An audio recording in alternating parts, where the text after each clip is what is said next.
রাতারাতি সাফল্য বলতে কিছু নেই। আমরা রাতারাতি একটা কাজকে একেবারে বাস্তবায়ন করতে চাই। রাতারাতি সফলতার বলতে কিছু নেই, বরং মনোযোগ দিয়ে দেখবে সব সাফল্যই অনেক সময় নিয়ে আসে। মানে সময় দিব না, পরিশ্রম করব না, অথবা সময় দিব না, অপেক্ষা করব না, ধৈর্যের ভাত ভেঙে যাবে, এমন ব্যক্তির সফল হওয়া সম্ভব না। এটি রাতারাতি অর্জিত হওয়ার কোনো বিষয় নয়। এটি মায়ের গর্ভে যখন একটি সন্তান জন্মগ্রহণ করার জন্য অবস্থান করে, তখন মায়ের রেহেমের মধ্যে আল্লাহ রাব্বুল আলামিন যখন অবস্থান করান, তখন সন্তান আকার ধারণ করার আগেই মায়ের জীবন যুদ্ধ শুরু হয়ে যায়।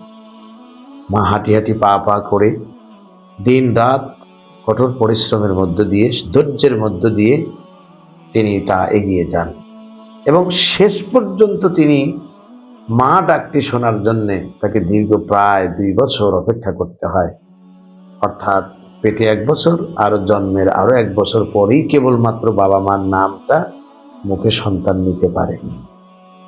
যদি সে চিন্তা করতো আজকে আমার পেটে ধারণ করেছে, আজই আমাকে মা বলে ডাকবে না, এমনটি নয়, তাহলে সেটি নষ্ট হয়ে পড়ে যাবে। অনুরূপ ভাবে রাতারাতি সফলতা কখনোই আশা করা যায় না বা আসেও না। সফলতা পেতে হলে আমাদেরকে একটি সময় অপেক্ষা করতে হবে। আমরা বিগত দিনে যারা সফল হয়েছে আমরা যদি দেখতে পাই, তাহলে তার জীবন খেয়াল করলে আমরা বুঝবো এই সফল হওয়ার জন্যে তিনি হাঁটি হাঁটি পা পা করে এগিয়ে গিয়েছেন, দৌড়িয়ে নয়, বরং কঠিন রাস্তা, জনাকীর্ণ রাস্তা, কঠিন রাস্তা পাড়ি দিয়ে, পিচ্ছিল রাস্তা পাড়ি দিয়ে এগিয়ে যেতে হয়েছে।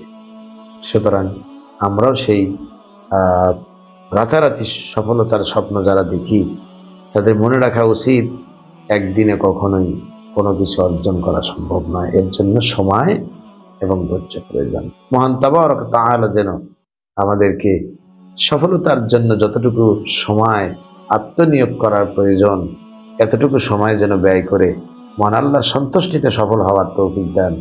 আসসালামু আলাইকুম ওয়া রাহমাতুল্লাহ।